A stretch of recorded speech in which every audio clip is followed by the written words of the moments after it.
words penetrate.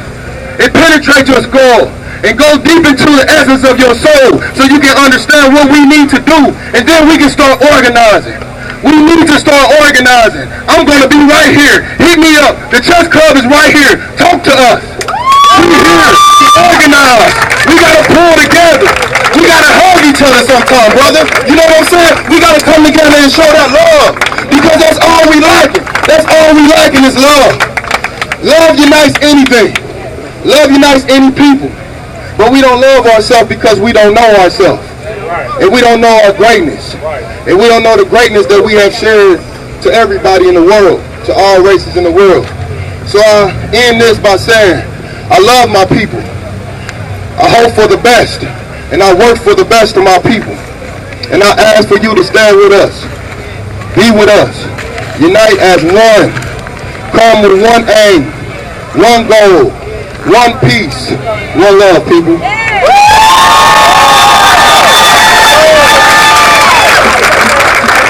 Thank you, Marcus. That was spoken. Thank you so much, Mr. Marcus Crosdell. Marcus It is Crosdell. very easy and natural in these moments to feel powerless. When we feel betrayed by those whom we are supposed to trust, to guide and lead and protect us, it can hurt.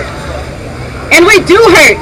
We ache under the heavy pressure caused by the lies, the corruption, the injustice, the inequality, and all of the lost lives. We need our moments of silence to console ourselves and to ease this pain. But that silence must only last for a moment. Now is the time for us to raise our voices. Now is the time for us to demand change. Now is the time for us to remember that we are not powerless, but we can find empowerment through our collective raised voices. We have gathered today, hundreds of us, because we believe that what happened to Mike Brown is wrong and should never happen again. Amen. We do have the power to combat police brutality. A Los Angeles gentleman by the name of Shaun King has taken the time to identify 5 common sense federal policies to prevent police brutality. He has put these policies together in a petition that has already garnered over 150,000 signatures. Amber will now read this petition to you. Now these are the ones you need to understand. This petition is for the many unarmed men and women who have been killed by the police. It is unacceptable for the police to serve as judge, jury, and executioner. The recent murders of Eric Garner, Michael Brown, and John Crawford this past month at the hands of police have so inflamed communities across the country that we believe we are at a tipping point with anger. It is our hope to channel this collective anger into effective policy solutions that will not only make life safer for citizens, but will restore confidence in police and bring hope to hopeless families and communities devastated by these egregious acts of violence. Our 5 policy solutions are as follows.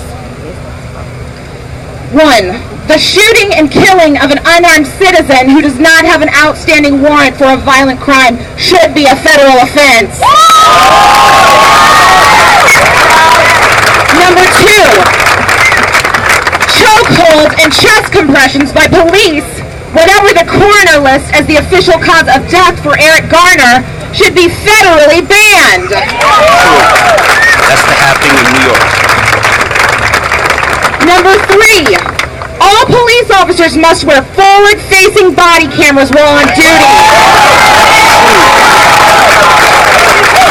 They cost just $99 and are having a significant positive impact in several cities around the United States and the world. We've got cops in tanks in Ferguson, but they can't wear cameras or turn on a dashboard cam. Number 4.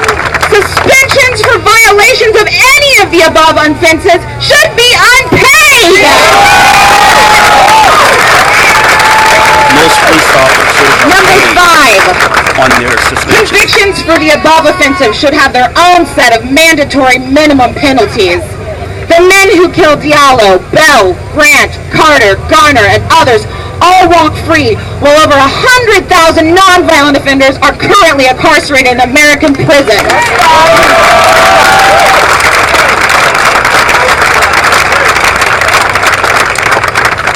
These federal actions are in the best interest of our country. We will direct our anger, our dollars, our votes, and our voice to seeing them happen all across the country.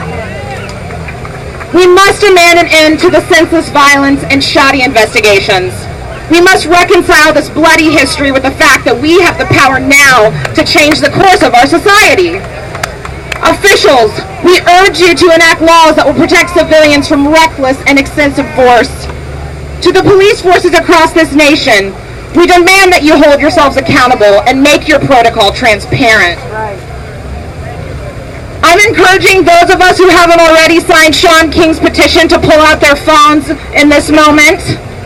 You have the opportunity to sign the petition today. If you just pull your phones out and text change to this number, which I'll repeat a few times.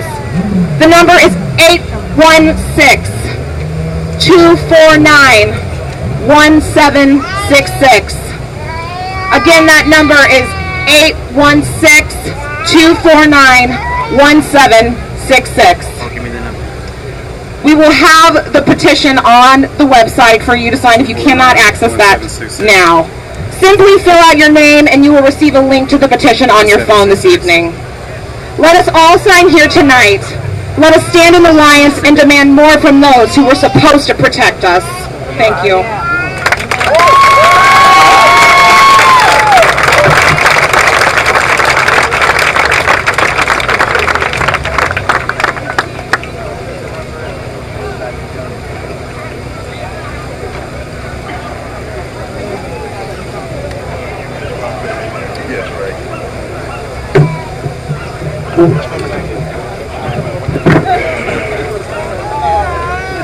Up next, we will hear from Mother Mary Moore of the Back to the Table Initiative, and we will be hearing a short poem entitled Let Freedom Ring. Thank you. I'm very pleased to be here in this moment for this purpose. I must tell you before I read this, and I'm not going to take up a lot of time, but I just want to let you know that as an elder who was alive and who was living in a little town down in the deep south called Froggy Bottom, Louisiana. And the reason why Dr. King said it had to change because I lived it. I know hell. I know terror. But one thing that I'd like to say to everyone that is here that may not have been alive when Dr. King was assassinated. Can I have a show of hands of those that was alive when Dr. King was assassinated? I want to see that you were here. Who was alive when Dr. King was assassinated? Can I see some hands? Okay. I came here as a mother with 3 children from Froggy Bottom, Louisiana, leaving from the deep south and all of the hell that I was going through. My father witnessed 9 lynchings in his lifetime. A cotton sack was put on my back when I was 5 years old. I lived in a plantation. Okay? But what I want to say to everyone and this generation that represents the future, I stand here as an elder who went to the Middle Passage in 1999 to lower a monument in the Middle Passage in 9,000 feet of water to start the healing and to acknowledge the bones that are in the bottom of the Atlantic Ocean that has not been acknowledged. Lower a monument. And I'm writing about that story now. I'm here to tell you what I saw out on that boat. Since then, I have also gone, and I took up residence in the slave house on Glory Island.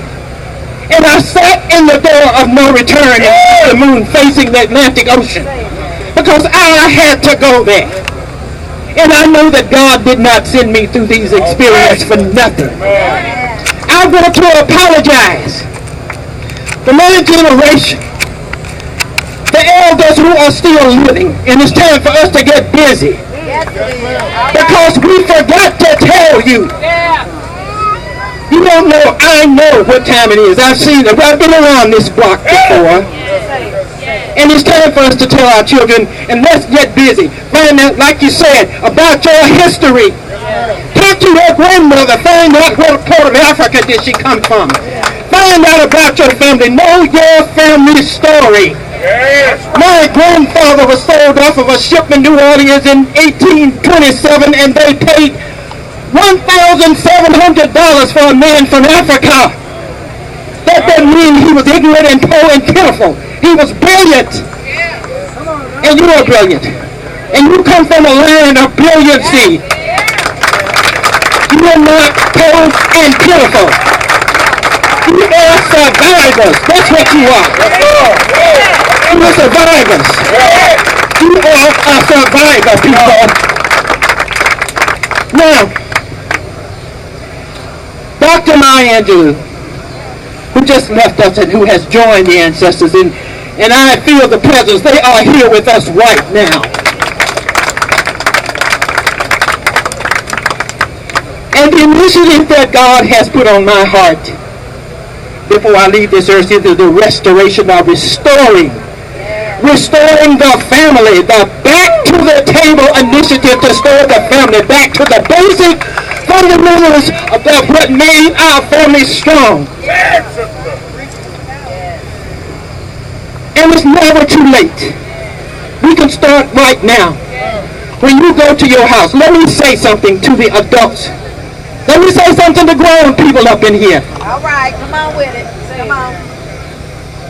Grown folk have always done what grown folk do. But they never did it in the presence of children. That's right. Anybody's child, whatever you are saying, whatever you are doing, you are telling that child, this is how you do. All right. That's right. So the Bible says, remember and be mindful of the children, of the youth. Because you tell them this is how you're supposed to act. Change your behavior. Change the words you're speaking in their presence. Where you lead, they will follow. Show by an example. That is the greatest gift we can give our children. It is a good example of how to be a respectful human being that your great-great-grandmother was. All right. Maya Angelou.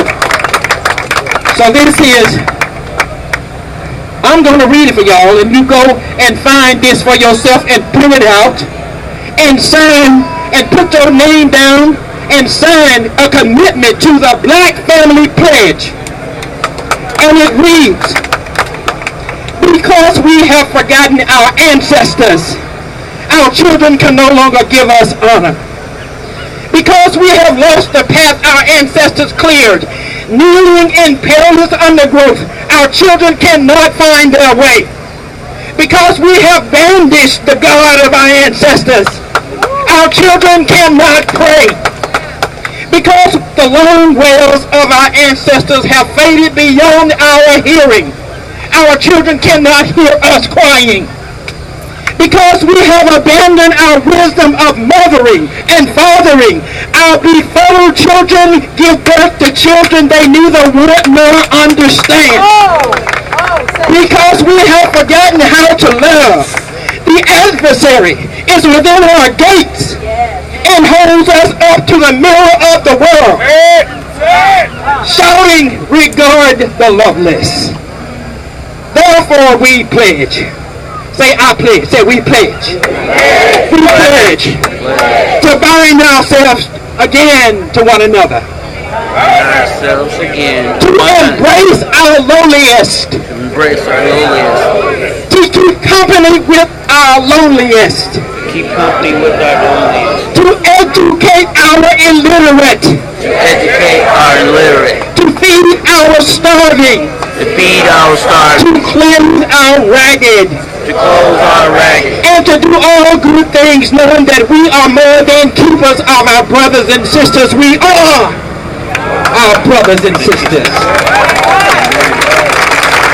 Remember that page. Go find it. Print it out. Find it with your children and your babies and your grandmothers and your aunts and your uncles and everybody. Now this poem, this piece, that was written out of the belly of my soul. It's entitled, Let Freedom Ring.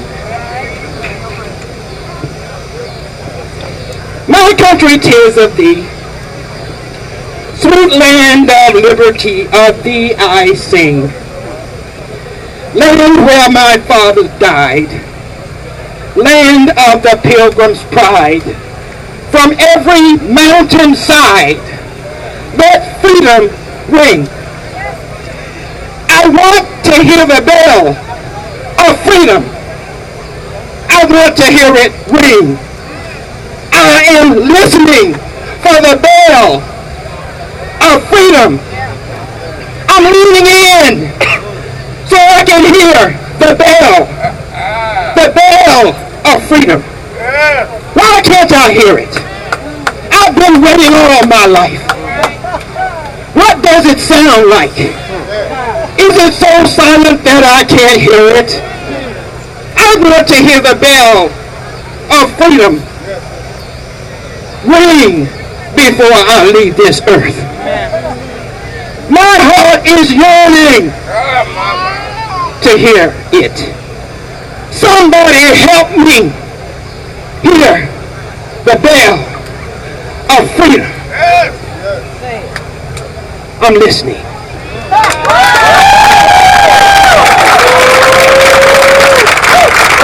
That was deep.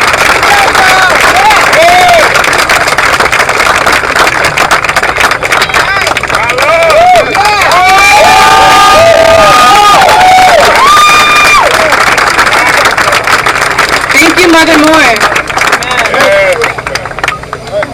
Although many of you have already signed the petition, we would like to urge you guys to take one more additional step, and that is to urge our elected officials to also sign the petition, but beyond signing the petition, to actively support this petition being turned into a bill that gets introduced in Congress. So we need to start contacting our senators, we need to start contacting our House of Representative members and make sure that they are also advocating for this. And if they are not advocating for this petition, asking them why, holding them accountable for these lives that have been lost and any lives that might continue to be lost. Up next, we will hear from Zach Hinton and the Not Campaign. How's everybody doing today? Alright, so as she said, my name is Zach Hinton, and I have the pleasure of being with some individuals who are both from Kansas City and St. Louis. And last night we did something spectacular. We decided to come together. There are some people in the audience as well who was a part of this initiative. So we're just really wanting to let you guys know that we hear the cries, that we want to stand tall, and that we want to make a difference, not only in our community, but as a people. It's just sad knowing that this is literally 3 hours away. This is only one of the incidents that have happened to our culture. There have been the Trayvon Martins. There's so many people, even here in our own city, that are hurt due to police brutality. And today and yesterday, we stand tall, just letting y'all know that we are fed up. We want to make a difference. So instead of being at the local bar and kicking it and having fun, we decided to be under one roof and talk about the changes and provisions that we want to see. This Not campaign is something that we want to implement. It's so raw to the point where we don't have a mission statement yet. But when we come together under one roof and say that we want to make a difference, that's all we need. Not stands for knowing, nothing often traps, and that's exactly what it does. We want to educate people of our people. We want to educate people about our kings and queens, because I think we forgot about that, right? This is more than just the education session. We want to be out into the community. We want to build the gardens. We want to put the money back into our black-owned businesses.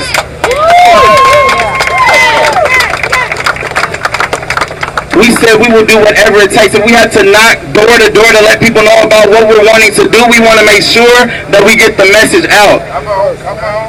If you were there last night, can you just raise your hand? I see y'all.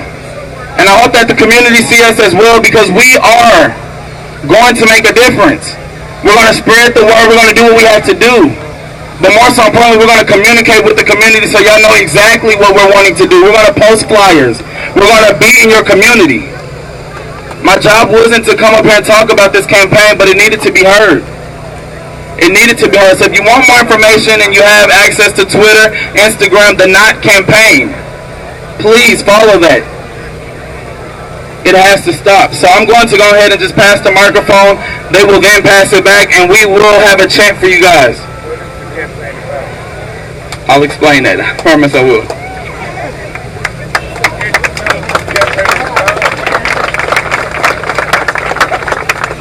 Good evening, everyone. My name is Ariel Young. I'm a recent graduate from UMKC, and I'm a product of North County, St. Louis. Sorry, can y'all hear me? Y'all can hear me? Yeah. Well, once again, my name is Ariel Young. I'm a recent UMKC graduate, and I'm a product of North County, St. Louis, Missouri. I was born and raised there, and I was one of the few who were actually able to get a chance to get out of there and see what else was in the world. Yesterday, we were able to get together with some UMKC students, some concerned civilians in the community, and people who had just heard it through word of mouth. And we sat in these rooms and we poured out our pain to each other, and we decided that we were tired of being silent. We decided that we were tired of seeing our own blood in the street, and we were tired of no one listening to us or even caring that our cries were going into the night. We decided that the Not Campaign is where we're going to start, but it's definitely not where we are going to end. We decided that we were going to go beyond the community. There was a gentleman that was with us the other day that said, even though you're not at the table doesn't mean you're not on the menu. Someone else is making decisions for us, and we are not even in the room. Someone is making these laws possible and passing these policies and writing these legislators, and we are not even in the room. We're not voting. We don't know how to vote. We don't know what a vote is because we didn't fight to vote. And so the Not Campaign will touch the community. We will flood the streets. We will knock on the doors. But we're also going to start getting ourselves at the table. Because there's somebody out there who knows the information, but somebody's not doing their job. And it's our job to figure out who that person is. It's our job to tap into that information. It's our job to put our names on the petitions. It's our job to know the language of the legislature. And that's why the Not Campaign is not going to stop with just educating the community. It's going to start with us, and it's going to end when we start touching the state, and we're going to start touching the federal government, and we're going to make it more than just a culture. We're going to make it history. And so I ask that start with the education. Educate your neighbors, your children, your grandchildren, your cousins. But don't forget that even though you're not at the table, doesn't mean that you're not on the menu. So don't get too comfortable. Don't get too satisfied. We got the front yards and the backyards and the driveways, and we done got a little bit too comfortable because we still not at the table. And so always be aware that until we're at that table, until we know that language, others will continue to make those decisions for us, and that's the direction that we want to go with the Not Campaign. Thank you, everyone. All right, we'll be right back. She did that.